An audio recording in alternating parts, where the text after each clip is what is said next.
Hi, happy you're here. Get comfy and let's get started. Sit at My Grave, Season 2, Chapter 12. Chills trembled through Arden's body, a contrast to the heat of his chest. He bit down the inside of his lip as he kept himself focused. It'll help you on your journey. Your first task will be traveling from home to find the tool you need. A Puko-style knife. A Kirotu Kufari. Finding this Kirotu Kufari will be far more easy than making one. At least, in your position. You'll get further instruction after that, Jizia finished. Arden opened his mouth to ask more questions, but just as suddenly as Jizia had creeped up, it vanished, and Arden was once again alone, leaving him to voice his concerns to the dark. After a moment of silence, Arden tried to steady himself as he stumbled towards the bathroom. After these sessions, he always felt off. Just walking felt like he was floating. His head had a dull ache to it, and his heart was just now trying to calm down from its rapid beating. Clinging onto the sides of the sink, Arden stared at himself in the mirror. He completely removed his shirt now, switching on the light to really get a good look at the symbol etching itself into his skin. On the surface, most might chalk it up to be a tattoo, but Arden knew better. He was constantly diving deeper, and once again that feeling of being in too far over his head came back. With one more glance at himself in the mirror, he caught glimpses of his brother. Root was by no means an innocent angel, but he didn't deserve what he got. There's no running from it, Arden whispered to himself. He placed a gentle hand over his chest, closing his eyes as he sighed out. It was time to really put his theories to the test. All he could hope for now was that his years educating himself would mean something. Arden, Gallon's here, Millie called out. It had been a few days since Arden's last interaction with Jizia, and from that night on, Arden had been tirelessly hunting down info about Pukos. It didn't take him that long to figure out it was just a type of knife, but still, he pressed forward trying to find out specifics. Puko was the type of knife, but he needed to know why the distinct one he needed was called a Kirotu Kufari, what it was, and most importantly, where to find it. Finding out information on that kept him cooped up in the house, his books stacked around him, his laptop sitting beside him on the couch along with his journal. He had to use his phone stated just for Wi-Fi thanks to being at his grandma's house. A lot of things were different being there, especially with all those bills his mother was having to pay.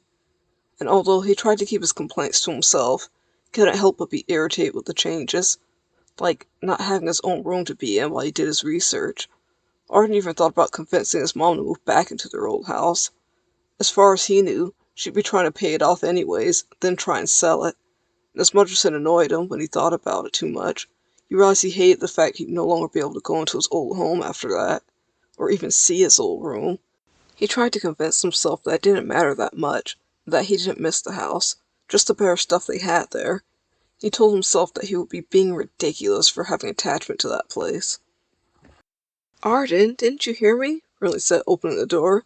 She kept it swung open so Arden could see Gallon standing there. He offered a smile and a little wave towards Arden. I heard you, Arden sassed. He closed his laptop and walked over.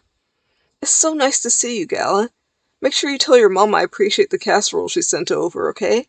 Riley said, hugging Gallon warmly. I will. I hope you're feeling better. We all do, Gallon replied, hugging her back. Well, we're pushing through. Anyways, you boys have fun. I'm headed to work. See ya, Riley announced. She gave a quick kiss to Arden's forehead before she left out beside Gallon. Gallon turned around facing Arden after waving once more to Renly. He chuckled lightly at Arden's frowned-up face as he was rubbing his mother's lip gloss off himself. Hey, are you busy today? Gallon questioned, closing the door behind him as he slipped into the house.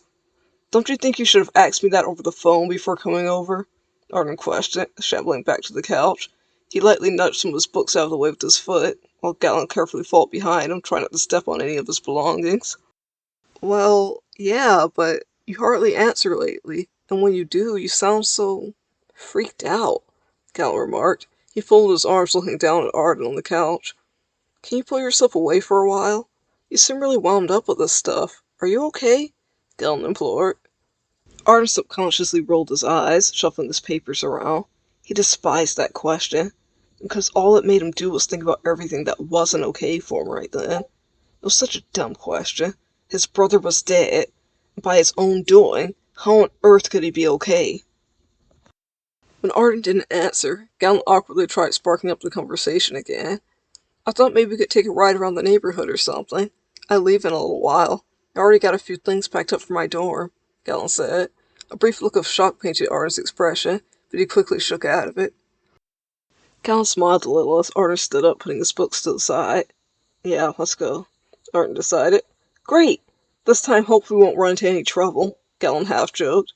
Arden made a face and remembered his run-in with Ted. That guy was such an idiot. Arden scowled, continuing his conversation with Galen as he walked around putting on his shoes and grabbing his just about empty wallet. We should have just called the cops, Galen mentioned. I have enough to deal with. I don't want to have to go waste my time and identify some random loser, Arden replied with a snark. I guess, but what if he comes back? Galen asked as they walked out together. The thought of that angered Arden, but also put a pit in his stomach. He won't, Arden muttered.